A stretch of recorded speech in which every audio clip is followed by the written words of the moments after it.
All right. Welcome to another week of This Week in Showdown. I don't think anything major happened baseball related, unless I missed it. No, I think it was pretty quiet. I didn't catch any major headlines that were earth shattering, at least.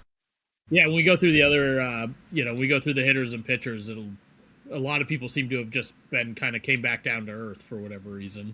Yeah, it seems like the cream is rising to the top. Some common names starting to get in on everything. Yeah, people are starting to get those counting stats up to reasonable numbers. All right, this week, going to give a quick update on the 2026 set. So if you're making your own set, I'm in the process of getting ready for my 2026 set. Where I'm at, uh, what to do, what to be thinking about. We'll go through the hitters and pitchers as always, and then we're going to do deep dive into one of the specific offensive strategies, specifically power. All right, going to the 2026 set. Have you ever tried to do any set, or are you just a card? Just do cards? I know I ask your advice from. Yeah, I've never actually made a set myself. No, I do. Building teams, roster management, that kind of thing is what I've been playing out the games. Is kind of what I've always done with Showdown. Yeah, I've always So I've been making sets back to 2009. And then took a little bit of time off there, and now with the bot, there's so much easier. So the process changes, but normally end of the season, so beginning of October, it's just this mad dash to finalize a set. You're just hoping to get it. Ideally, you can kind of get it under the tree by Christmas. That's the goal, and then you take some amount of time where you just don't want to look at a showdown card for a little bit, and then you come back around to it. Luckily, around spring training ish. So I've started my file. I do a 600 card set. You see the spreadsheet down here. First thing I like to ID is like some of the rookies, because with the bot you can flag the rookies, and that's something that's like tough to do when you're just trying to like pump through cards. If you don't recognize who are the rookies, like it's easy to be like, especially if it's not a team you follow or like outside the league, like it's an NL Central team. I can easily miss a rookie. Uh, there, I'm fighting through a cold here, everybody. Uh, but with the bot, so one thing that's interesting, if you guys have noticed, if you've played around with it, you've made cards in mass. They're not all, they don't have every card. Sometimes it's silhouette, and sometimes the image is from an old team. And I just, because I'm a perfectionist like that, I like everyone to be on their right team. So I will flag people that have moved teams that I don't want to do a cutout for right now, because I'm hoping someone will make the right cutout between now and when the season ends. So it's like being flagged as like, don't do any photoshopping on this right now. Right? Yeah, if they don't gonna make it, there's no sense in wasting your time on it.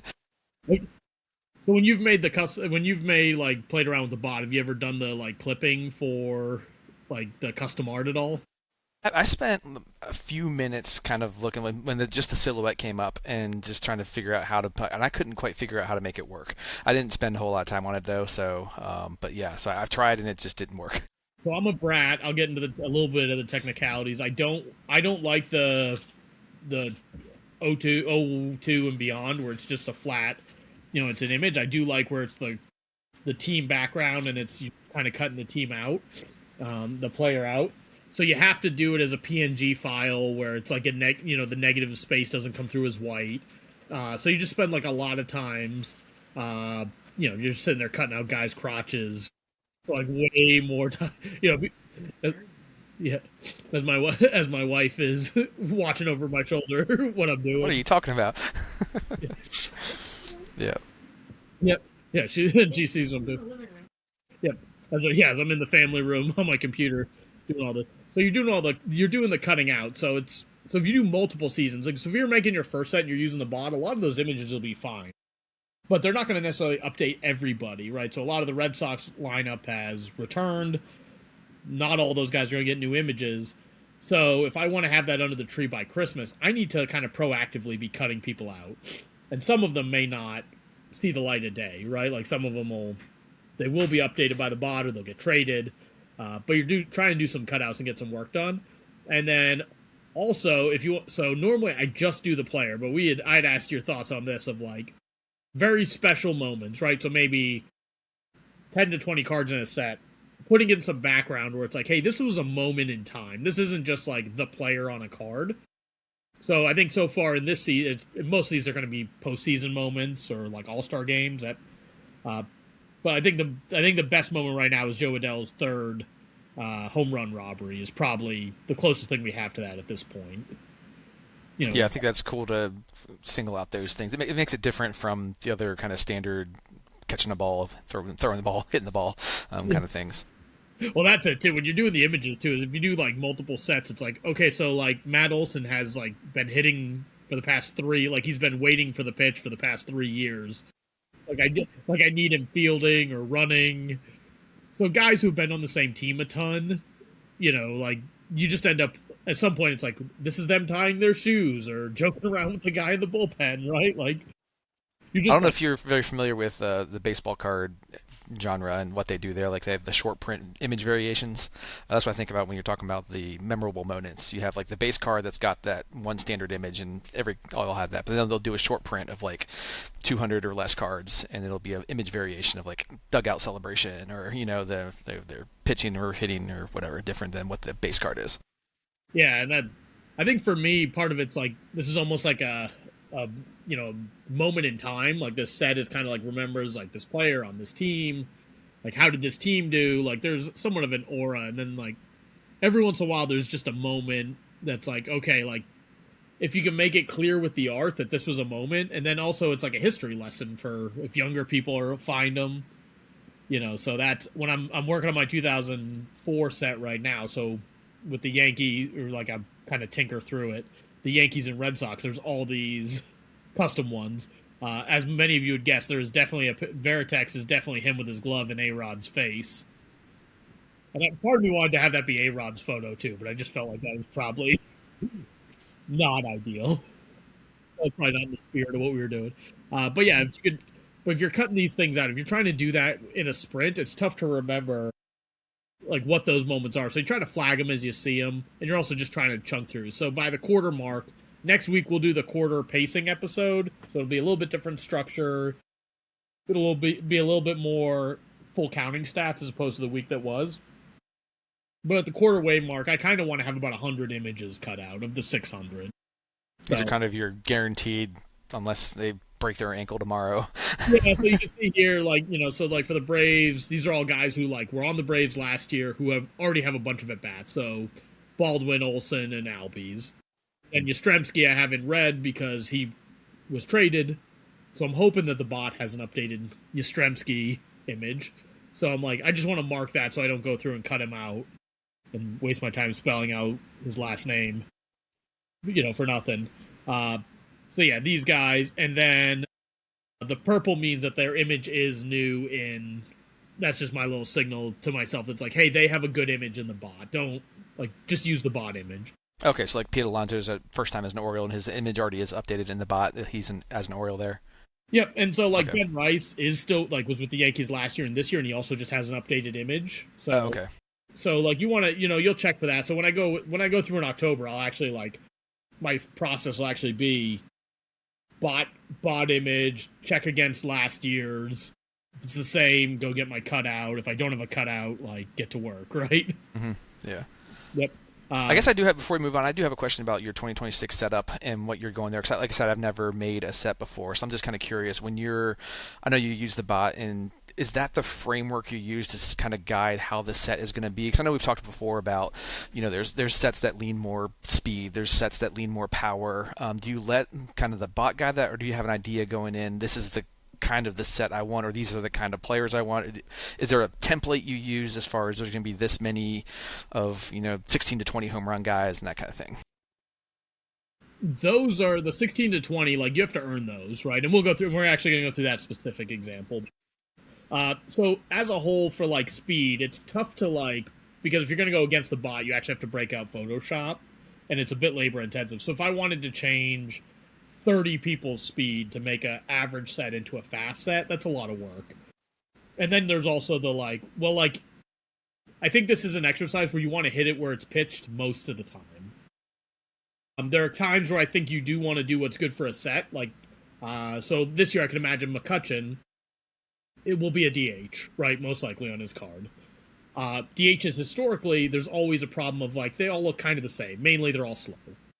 So you have a guy who's been historically fast, who's now DHing because he's later in his career, and he still runs okay. I don't think McCutcheon is deserving of a speed A right now, but he's probably a technically fast enough, technically like sound enough base runner, and like faster than other. He's definitely faster than Kyle Schwarber, right? So right. So the same thing we've done with like Bryce Harper. You're kind of looking to ID somebody as like, especially in some key areas. Like so, Realmuto the last couple of years has been the speed A catcher. He's been hurt, and Langoliers has probably taken that over this year. So you're starting to kind of look for that. And maybe ID some guys who are like having great years, who it's like maybe the bot's going to under prioritize. Like I think O'Neal Cruz comes in at a 20 speed. It's like, hey, he probably like deserves to have plus 20 speed, like 21, 22. You don't really want to get hung up on a lot of that at this point because so much is going to change. Yeah, so that'll like later on, and then normally what I'll do is I'll literally just do everything, and we'll go over this again like later on when you talk about it. Like I do most everything just by the book. Sometimes I'll make a duplicate copy, like for like Harper, who it's like most likely Harper is going to get jumped up to a speed A. I'll make his by the book, and then I'll just make his speed A right then while I'm doing it. Because then it's like I kind of know, right? But like at some point, the one thing that happened with me in the 2024 set was I noticed that like if you go look at it, I block off the top 25 and to get be a 10. There's always 10 or maybe a few more if people have an exact tie on base. You have to qualify for the batting title, be in the top 25. So that's kind of blocked in there, right? So maybe there's 26 or 27 if people tie at like 388, right? You have a couple people there. Then the 9s end up being the next 25 down who qualify for the batting title. So whatever that line ends up being, call it like 340 on base or something, or it's probably higher than that, probably like 360. But now you can get people who you probably get another 25 people who didn't qualify for the batting title who are above that line. So you normally end up in the ballpark of about 59s. If you ended up with like 75 9s, would you start being more picky about people who didn't qualify for the batting title and drop them down to 8s? Like, or if you had 100 9s, if something really weird happened, right? Mm-hmm. So one thing I made more work for myself is like, and then the next 100 are 8s, right? So whatever gets you to the top 100 on base and qualifies 8s. And again, like you're going to get people who are 8s who didn't qualify for the batting title. Normally I'd say you need 300 at bat or plate appearances to be a 9. So like Roman Anthony was above that in 2025. He was above the line. He didn't qualify for the batting title. Right. Okay. But he was like right at that 300 plate appearances. And I try not to mess with the big number in the top too much. I think like if anything's sacred, that should probably be it. Like I might lower the like outs on if it's say somebody's last year and they were known for a hitter. Like 2024 was like Anthony Rizzo's last year, I believe. And he was known as a hitter, so I think he was like a 1 to 4 out. Like, do we drop him down to like a 1 to 2 out? That's really like tinkering at the end. Yeah, right now there's so little that's going on, and we'll go over this in next week's episode. Like, people can be on pace for whatever, and then it doesn't happen. So, not that like doing work that is meaningless is if you're averse to that, then making a showdown set's probably not for you.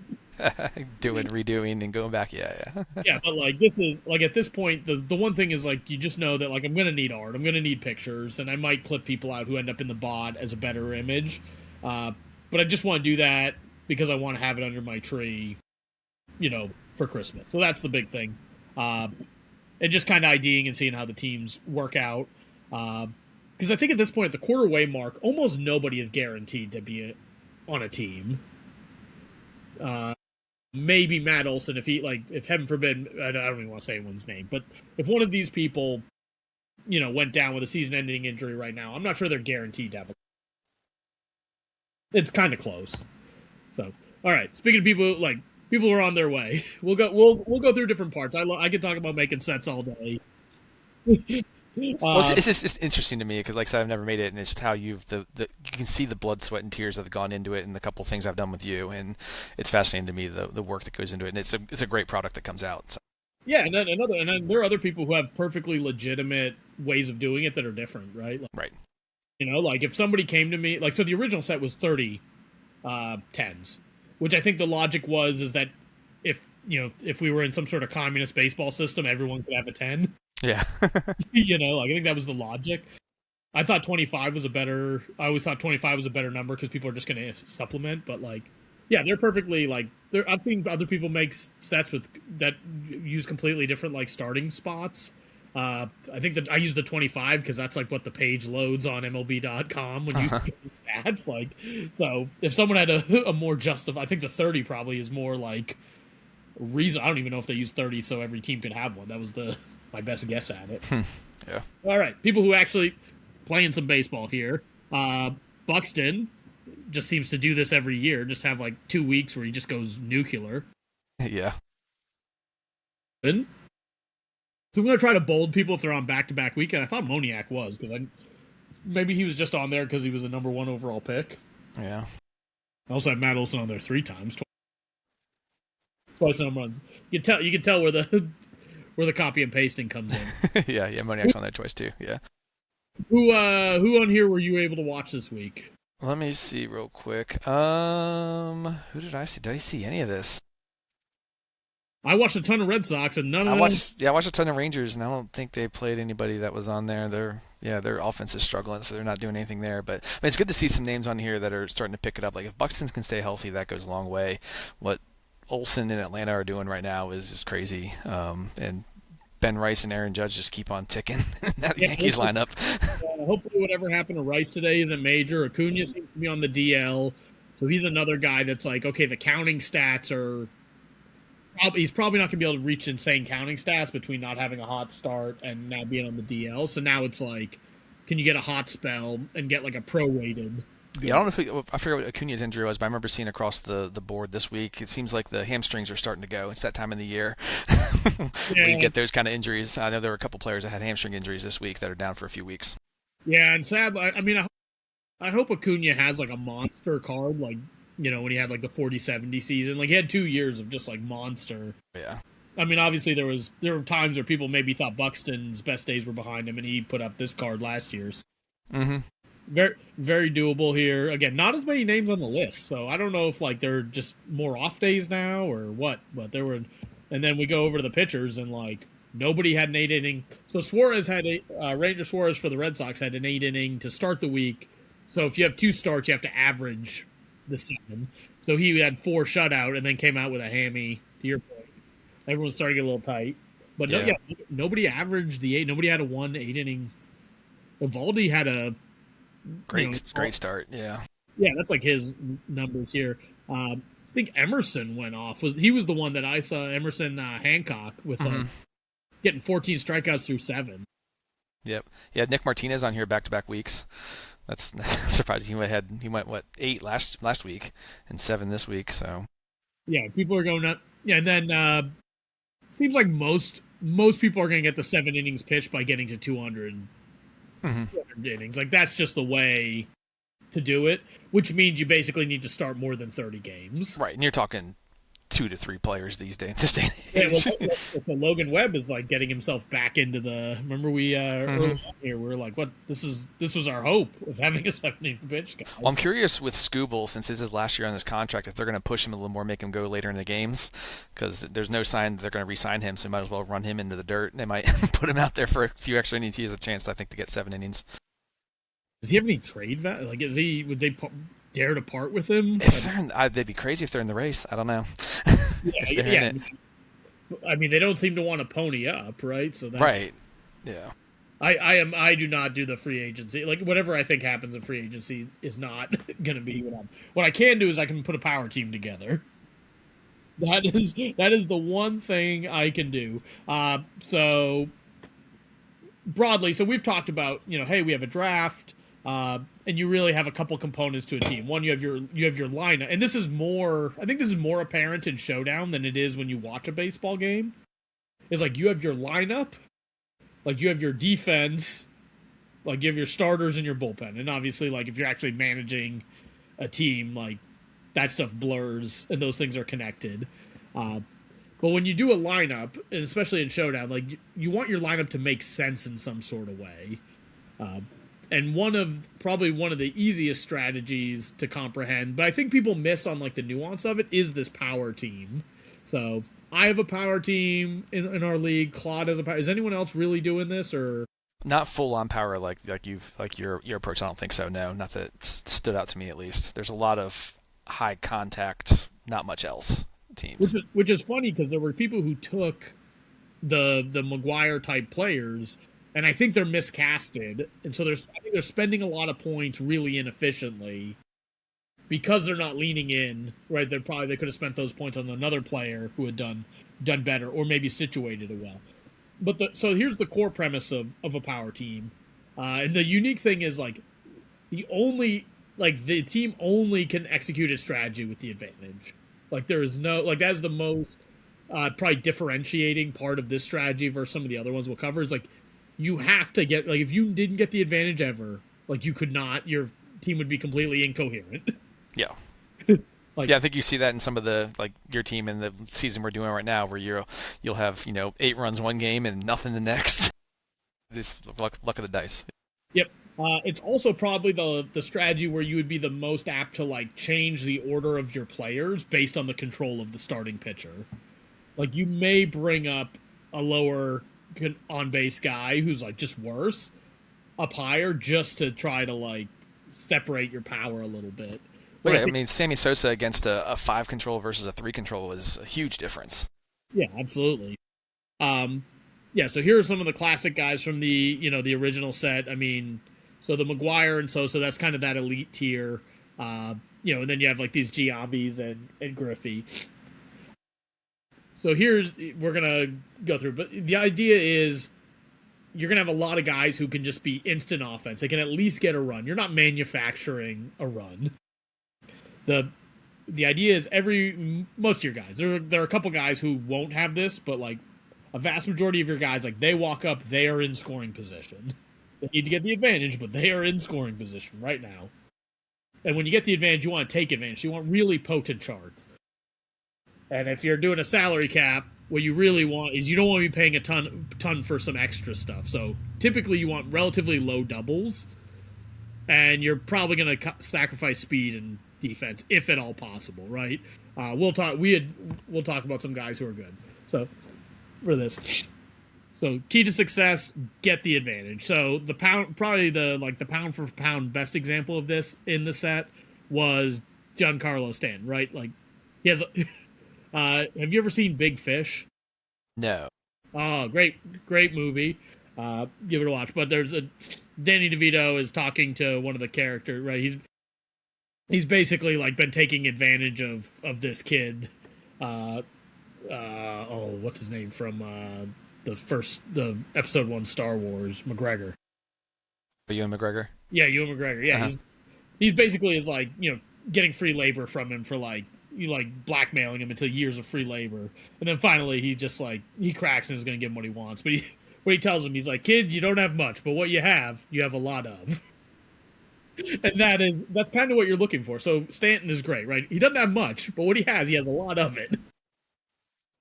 So 450, you can't have, your team has to average 250 points across the board, right? So for every player who's above 250, you need someone who's below it.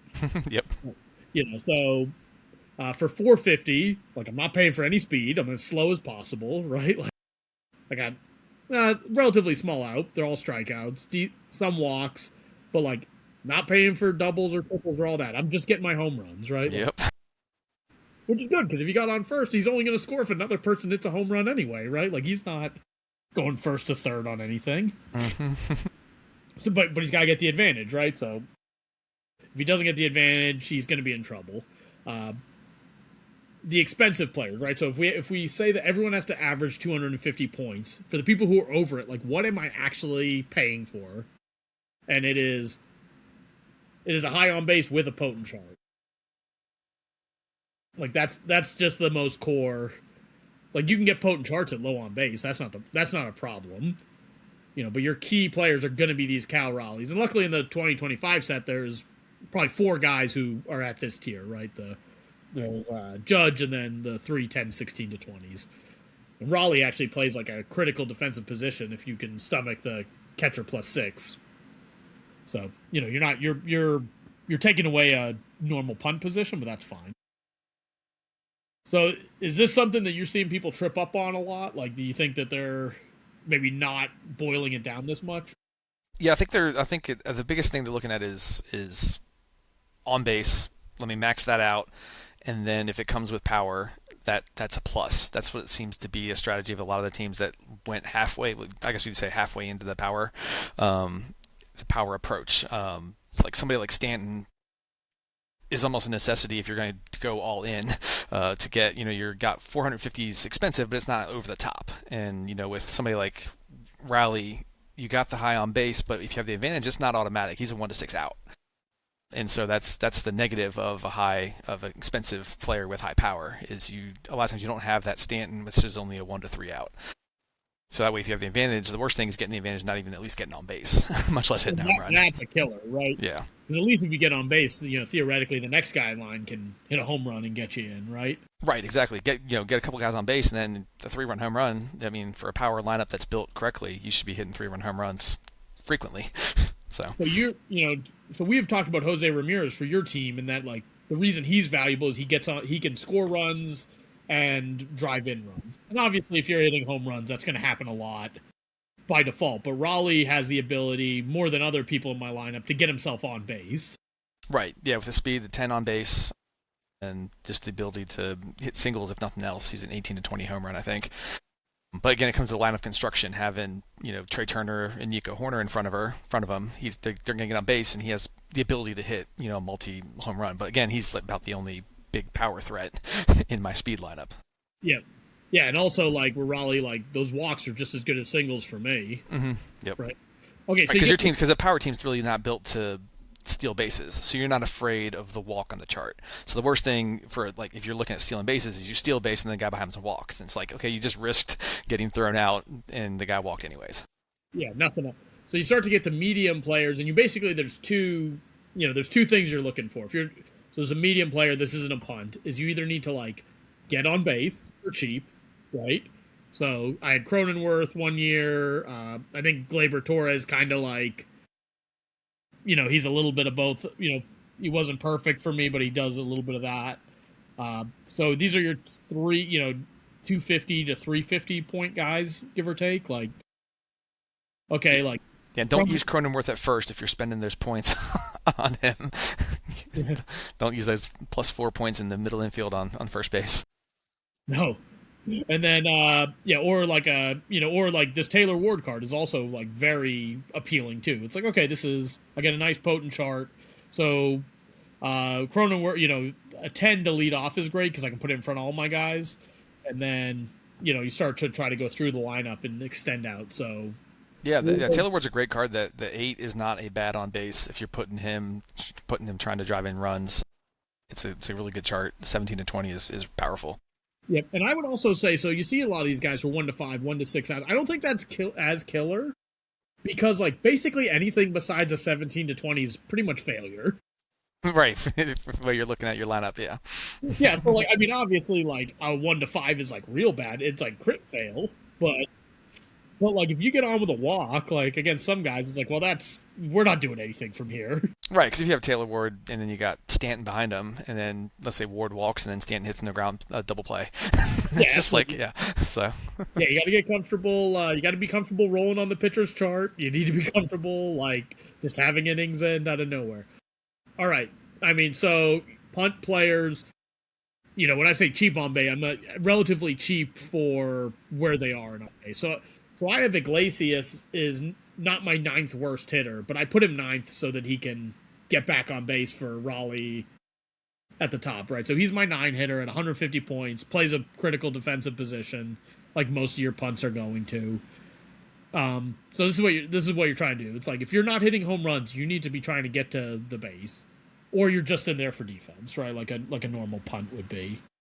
But, even then you could get this might be where I would try to punt and still, like, I'm still kind of in my strategy that if people are, like, going to try to sneak a 1 in there at some point, like, well, home run from Diaz is worth the same as one from Raleigh, right? Yeah.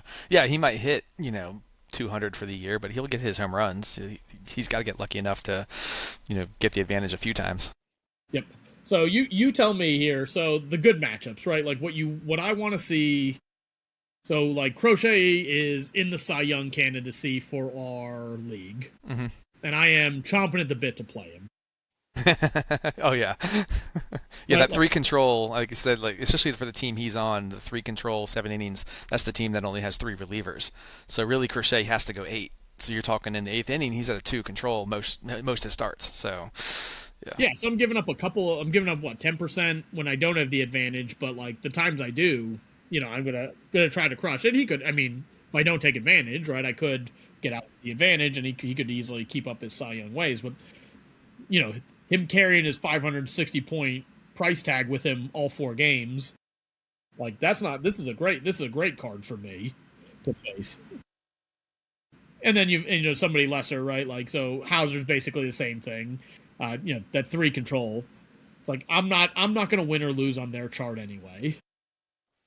Maybe I get on base here.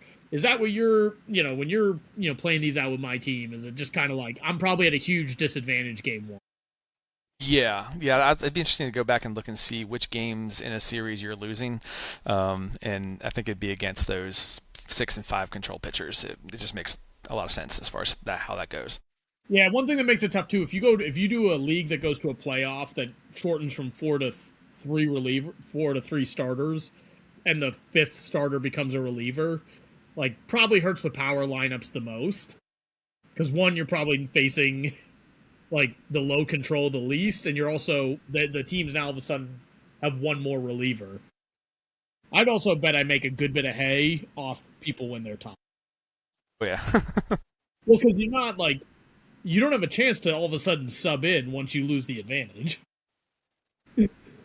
Like against your team, like somebody gets on and steals, now I can sub. I can bring in a new pitcher and try to like stop the bleeding. Like you can't sub someone out when the ball's halfway in the air. Yeah. So I think you've won 1 game 1 against somebody not named Simeon Woods Richardson. So okay. Yeah, that was that blow up game because yeah. Okay, so the bad matchups here, high control guys, right? So basically the same points here, right? For 10 more points, Logan Webb goes from Crochet, who I'd love to face, to like any runs I score are a complete accident here. Yeah, that's stringing some 17 through 20s together in a row. So I mean, you're just hoping that like you get those 25, the 25% chance, like 2 of them ahead of when you get the advantage. Like, you're just trying to steal a 3-run homer. But this is awful for me, right? Like somebody that you could nickel and dime, and we'll go through your, the speed lineup at some other point. This is somebody that you probably are thinking you probably have the opposite of me of like, take on Logan Webb all day. Right. Yeah, just get somebody on base and then we can wreak havoc. Exactly. Yeah, again, especially because like games 2, 3, and 4, he's not going to do anything. He's going to be 570 points. Mm-hmm. Just sitting there. Yep. Yeah, just sitting there, right? So it's like the same. You're almost mirroring the strategies here, and it's like, okay, you don't have the strikeout, like, where I don't care. I actually probably prefer to face people like Crochet because it's like, well, I'm not going to double up. Like, right, it's less likely you're going to hit a double play. Exactly. Yeah, it's like let's just strike out here, right? Like, yeah. So it's interesting there, and then like, the other thing is like these 5s or to a lesser extent 4s, but people who have these David Cohn type cards, Greg Maddux, that's going to be a thing. So the good thing is like you can't have, even if you had 4 George Kirby, who's pretty middle of the road for a 5. Like that's a lot to be spending on points. Yeah. So it's like typically you're going to face somebody who's low control over a series, or you're going to face a high control guy with a miserable chart.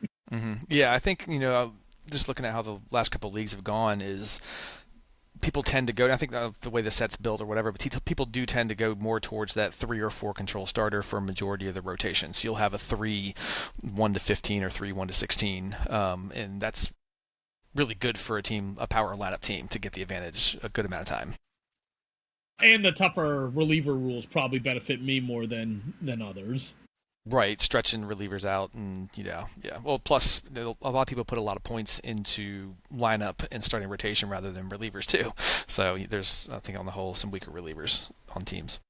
Yep. So I would classify mine to standard to light, right? So I actually think that I am so a standard lineup for me would be like 2,800. That would be kind of middle, like an average lineup. Uh, and then every 200 points up and down kind of ticks you in a different tier. Like, I think there are about 5 tiers. We could maybe go through that at some other time. So I actually think of myself as this being like a cheaper than normal batting lineup for me. Like, I could be comfortable with a 3,000 point lineup. You were holding out for Chapman though, so Right. So basically, what was going to happen was Urias was either going to become somebody much more expensive here, right? So I think Caminero was the choice. Is basically Caminero would have fit into your strategy for sure. Well, so Urias doesn't actually he's not great. I mean, he's one of those guys that doesn't. I'm not paying for a lot of extra, so that's nice. So he kind of gets on base, but he's not actually getting on base at a point where I'd want him to. So this is the spot that I'm whatever. I mean, I have Chapman, right? So I mean that's where a good salary cap is, where you feel like you have to make some compromises. So this was the shape of my lineup, and I'm second or third in runs. I'm in the 2 to 3 range, pretty noticeably behind Claude, who went. And Claude probably spent 600 more points on his lineup, if I had to guess. Maybe we'll do that. We'll actually look at lineups and points and all that and where they rank. So the thing that I think I was able to do well is pound for pound produce runs. Maybe in an egregiously frustrating way to do it, but yeah, it really is the all or nothing approach. I don't know if you've seen the round 5 update and kind of what it spit out as far as a summary for your team. It's kind of the all or nothing approach. It's kind of fun playing your team out. It's just you just all of a sudden, okay, there's 5 runs in an inning, and then there's nothing for 7 innings. Yeah. It's okay, this is. I mean, it is not crazy that I would get no hit. Right, it is I could score the most runs in the league and be potentially no hit one game. Right. Yep. That is not. Both of those things are both perfectly true here. So anything, so looking at the lineup like this, I need to get all the stats out, but so here's where I'm paying for points. I'd be curious to look at who's scoring the runs, or the runs and the RBIs are coming from. Yeah, I know Stanton's got a number of home runs. So Raleigh is performing the best of their 3, I call them the Maguires, right? The 10, 16 to 20s. There's 3 of them in the set, and Raleigh's just happens to be, by pure dumb luck, doing the best of all of them, right? So it's he easily could have been doing the worst. I think is Schwarber doing okay, and who's... Schwarber's doing great. I think you have Schwarber instead of Raleigh. Raleigh was the previous season. That would make sense. Yeah, yeah. Schwarber's leading the league in home runs. Yeah. Okay, so never mind. Apparently I had them all confused here. So the rest of your lineup is right. Yeah, it's just Schwarber is in there instead of Raleigh. They're basically almost the same profile. So yeah. Grisham's low average, but he's hitting home runs. So that's it. Well, it's hey, you're not gonna get people on base, but there is the exciting moment of if you do get 2 or 3 people on base, it'd be hey, now would be the great time for lightning in a bottle. Yeah. So the other thing I would say, the advantage of this strategy is you could get runs from the bottom pretty cheaply when people are trying to steal innings with a retired pitcher, or throw out their worst reliever and steal an inning. Yep. Yeah. Through what? 20 games, Elias Diaz has 4 home runs, so that's not bad. So from a 5 on base. From under 100 points, right? Yeah. We Toglia has 8 doubles or something, and we'll put. He has 12. He's leading the league in doubles. Yeah. Okay, well, yeah. Again, he's in the MVP conversation, so Diaz is there. All right.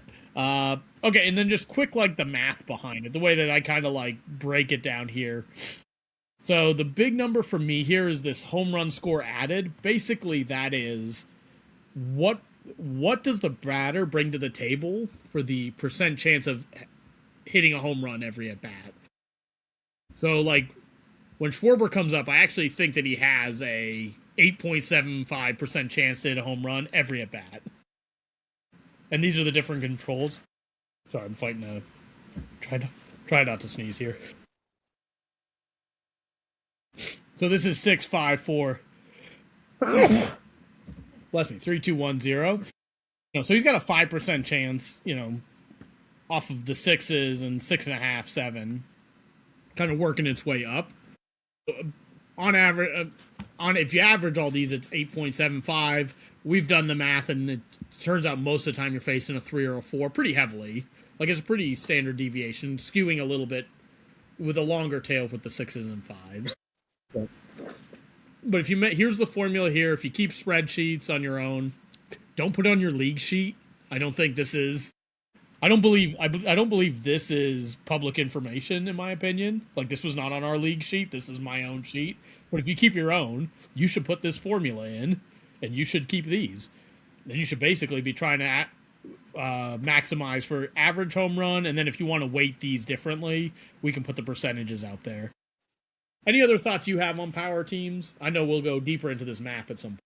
Yeah, it's. I mean, I think just as far as playing the games out and everything, they're fun. They're usually fun teams to play. Play as everybody likes hitting home runs. Rolling a high number and circling bases is always fun. So they're good. But like you said, on the flip side of the coin, they can be kind of frustrating sometimes, where you're not moving runners around. You're relying on that, a bloop and a blast kind of approach. So, and they can be countered, like you said, based on certain matchups. And I think every lineup can. I haven't come up with one that is uncounterable. Yeah. Besides, like, I guess, prey on your pitching and throw 4,000 points out there. Yeah, and it depends on what you're playing. If you're playing in a league where you're doing a 4-man rotation, you're playing a 4-game series against every team, that's going to be a lot different than doing a 1-game exhibition and you just have number 1 starters going against each other. Oh, so this is actually an awful, like, all-star game. Like, if there's no... Like, this only really works because of the salary cap. Right. Oh, yeah. Yeah, because if you're an all-star team, you're going to be directly countered by the pitchers that you're going to be facing. Yeah. Yeah, so, like, the 2000 set, if they have, like, the Kurt Schilling that's a 6 for 8 innings, it's like, well, this is even better than Logan Webb. This is great. Yeah. Yep. And I think the advantages you can take with, like you said, you can do a pretty good job of taking advantage of bullpens and tired. And if you have an all-star team, it's not going to happen. Yep. So it is something to set. So if you're looking at your set, because you'd ask, what am I doing now for a set? If you look at a new set, brand new set, and you realize, like, hey, there's, like, a lot of, like, pretty efficient 6s and 5s in the starters, like, this probably becomes a less interesting strategy. So and we'll go, I said we'd cover this later, and I realized it was actually for next week that I'm doing the pacing. The 10, 16 to 20 tier is, like, that is you hit 55 home runs, right? Like, that is, for my sets, it is you hit 55. The bot's a little generous, so sometimes they're like 54, 53. I think there's a Chris Davis year where he, like, is at 54 with just under it and triples and all that.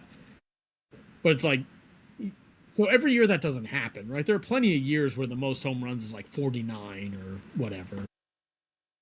So this is a good power year. When we go into 2026, there may not be this wealth of options. And then, like, somebody might take Judge because they want an 11, not because they want his power. They just want one of the few 11s. And now, like, your strategy linchpin is kind of taken. So this was a pretty good power year. Not only did you have good guys at the top, right? So you have the Maguires, but you have the Camaneros, you have the Stanton. I mean, Stanton is like a prorated monster, right? Like, he didn't hit a ton of home runs, but when he was playing, he did. He hit a lot of home runs when he was playing.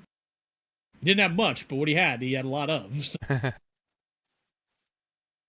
So yeah, I think that's the thing that I'm looking for. Like, I wouldn't necessarily just force this strategy on every set. Like, if you go play, like, sets from like 2012 and 13, where it's like Chris Davis at 50 something and nobody in the 40s, or Miguel Cabrera wins the Triple Crown with like 43 home runs, like, this strategy is going to look a lot less exciting. Like, it can be done, but you're going to have to supplement it with some things.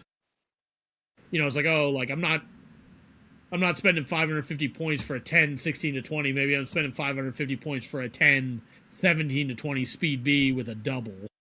Yeah, that's where it comes down to, looking at the set as a whole. Not if you're looking at doing a league and joining a draft or whatever, not just going, I'm going to do a power lineup and then force fitting it without really seeing what's in the set and what's available. Yeah, this was a good set to actually just like do a pure power lineup. I think in other sets, and it'd be interesting when we look if we look at other ones, like it's like I gotta supplement in some way, right? Like maybe I need to put some speed elements at different parts of my lineup, or right.